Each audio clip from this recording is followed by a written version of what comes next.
There's always this one verse that I think we have to start at when it comes to the topic of marriage, and that's Matthew 19, verse 11, where it says, "Not everyone is mature enough to live a married life. It requires a certain aptitude and grace. Marriage isn't for everyone." And Jesus says this. So, the first question when we talk about marriage is, do you meet the requirements to be married? Hello, hi, my name is Lihle. Welcome to the channel Walking in My Faith. On this channel, I share my experience after submitting over 100% of my life over to God.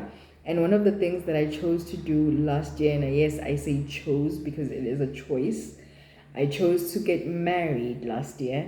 And so you can just tell, see, the disclaimer would be that I'm not a marriage counselor. This is not professional advice. This is just me simply sharing the advice that I received from other married people before I got married.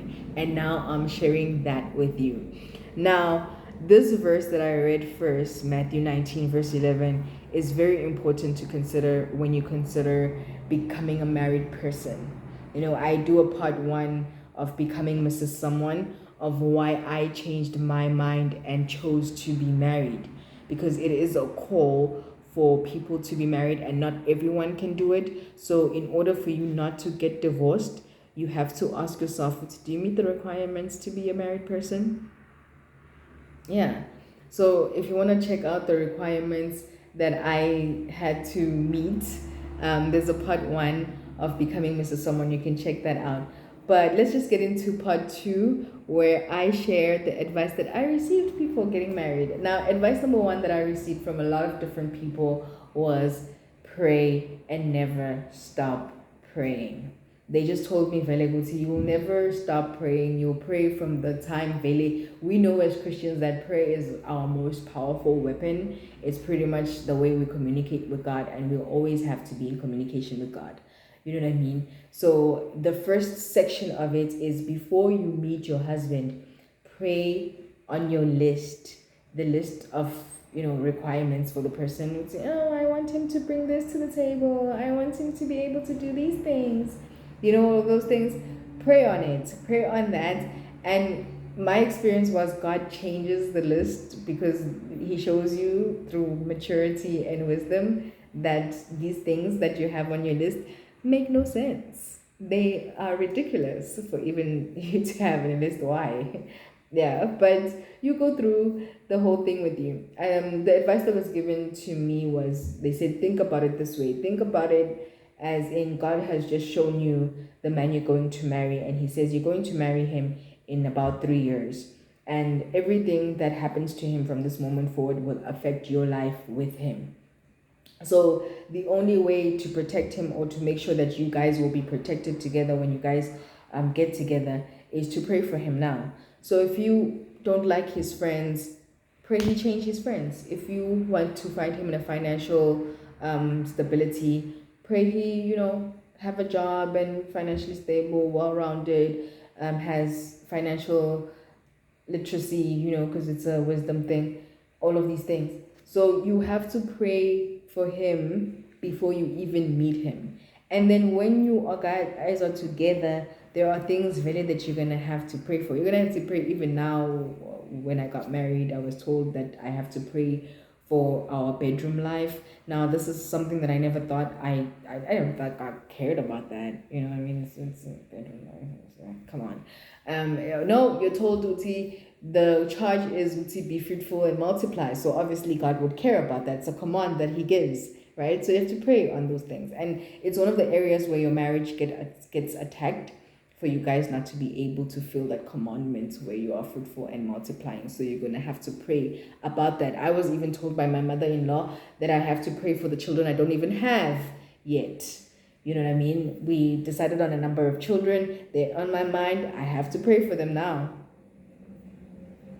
Yep. Yep. So that's now advice number one. You pray and you'll never stop praying. Advice number two was, you don't need money to get married. Now, this is, for me, is a little bit of a sensitive issue because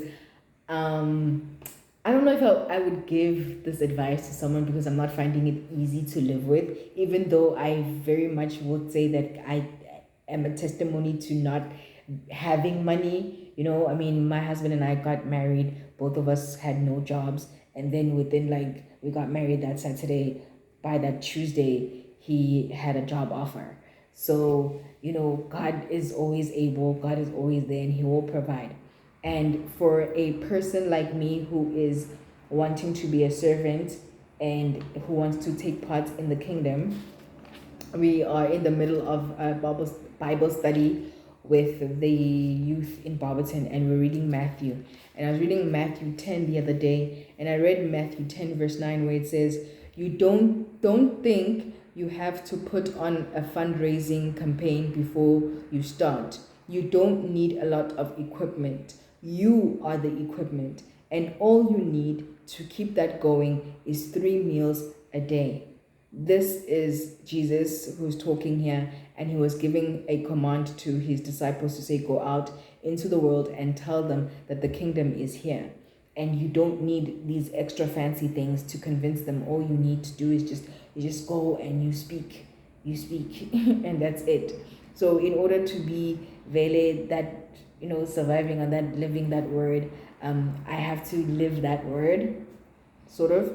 And yes, and I'm finding really that I have testimony after testimony where I walk into spa with just 500 rand and come out with 4 plastics plus tissue, because that's just the God I serve. So yes, you don't need money to get married, and you don't need money to survive. I think we're all in survival mode and just chasing money, because we feel like once I have enough money, then I can stop surviving, then I can start living.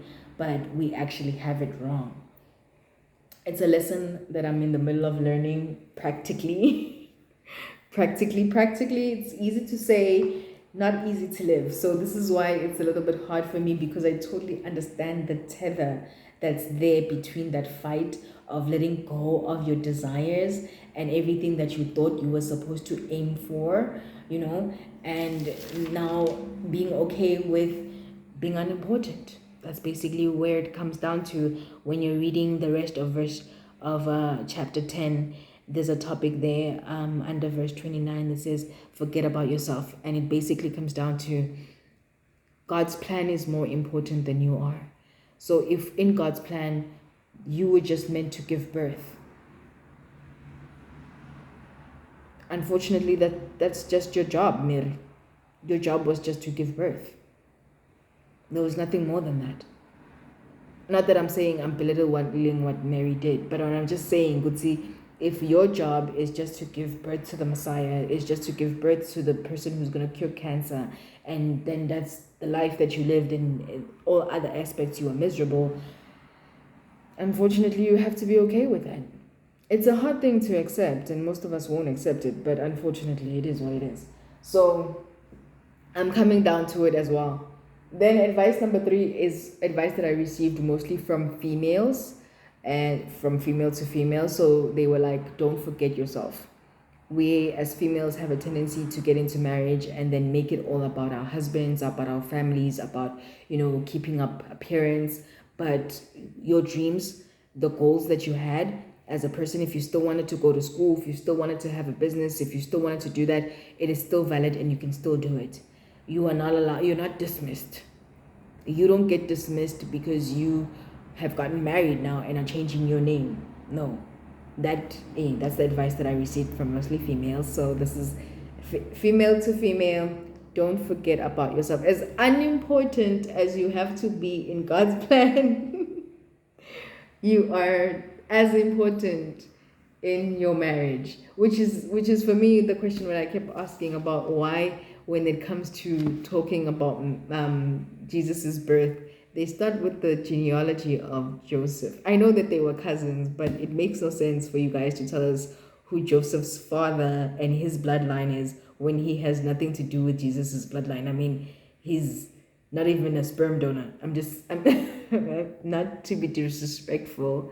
I'm just saying, Guti, I never understood, Guti, why they talk about him when it is Mary and God making a baby. What does he have to do with that, but culture still respected it. So just like they respected mentioning him when he has nothing to do with anything, now you're as important.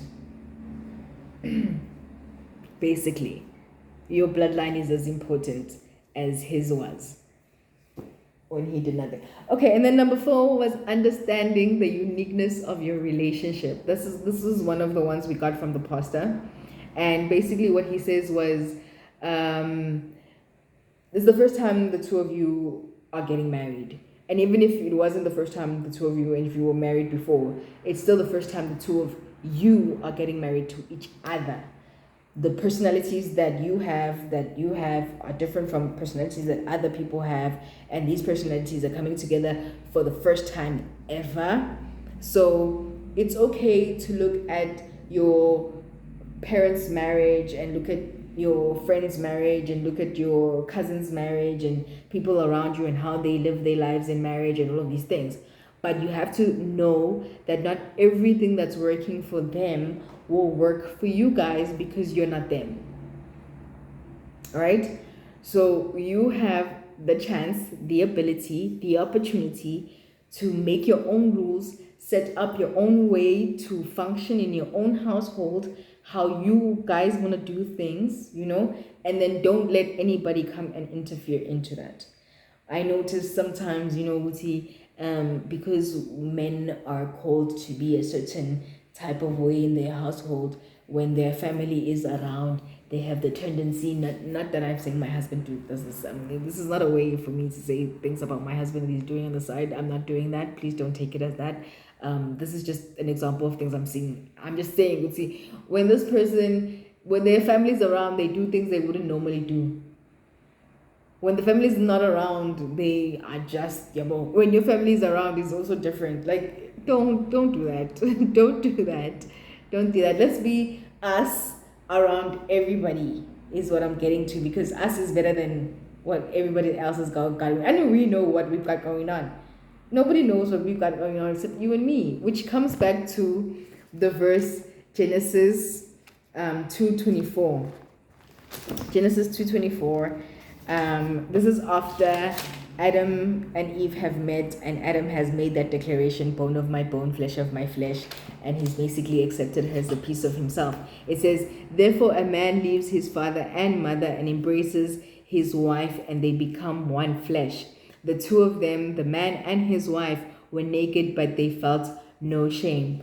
The pastor, when he did this one with us, he highlighted leaves his father and his mother, embraces his wife, becomes one flesh, because he had to gauge, and this was our very first session with him, because he had to gauge whether we were mature enough, whether we understood what these things really meant. You know what I mean? And even now, my husband, now I'm sharing something about us, is that my husband does this when I feel like I don't want to tell him something and maybe this is embarrassing, and he will say they were naked and felt no shame. That means if I cannot be vulnerable in this space with him, then what are we doing? Do you get what I mean? It's basically him calling me out on something at that moment of Guti. The moment you keep me out, you are creating a weakness for the enemy to enter. And if I don't know something that they know that's important in our relationship, how am I supposed to protect us? You know what I mean? It's like that situation of Guti. We have to be aware of what's happening around us at all times in order for us to be protective and to protect each other at all times.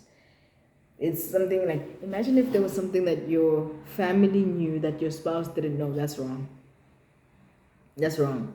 Your spouse probably should be the first person who knows anything and everything about you before your family. But again, this is understanding the uniqueness of your relationship. Once you understand how you guys are choosing to operate, how you guys operate in the house, your functions, and your functions will not be the same as other people's functions. Yeah. Now, I'm going to add a couple more pieces of advice that I would say I think are very important. That the person you choose is very important. The person you choose is very, very important.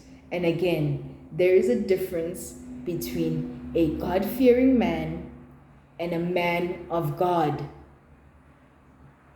I'm going to leave it at that. Okay, so, but there is a big difference. There's a big difference, and whoever understands and whoever heard me. They know, they themselves know there's a big difference between a God-fearing man and a man of God. Trust me, these things are not the same thing.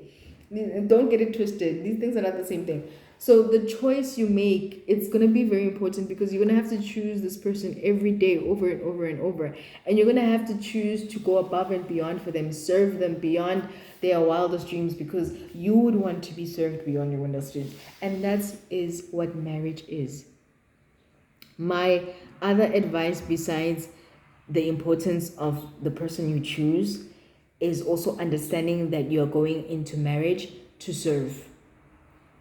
It is service before it's make me feel good. I'm just saying, but see, that's an important concept. Is we go in with an expectation, right?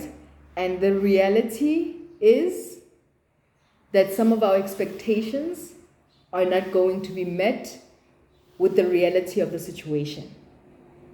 And you have to adjust to the reality of your situation and leave your expectations behind. So sometimes we've romanticized, very much romanticized marriage to be something that it's not. And then you go into marriage thinking, Sundays are for lovers, we're going to be going out every Sunday. Hey, no, the reality is financially you can't afford to. Sorry to say, but the reality is, you know what I mean? The reality is your husband doesn't ball like that. The reality is those, you know what I mean? But you can always build to those things. You can build to those things. Don't expect to start with those things. Adjust to the reality. Yeah. So those are the advices that I'm leaving people with who also want to get into marriage or are getting into marriage. This is the advice that I received, and advice that I hope will somehow help you. But I think it's very, very, very, very, very, very important to let God be your guide.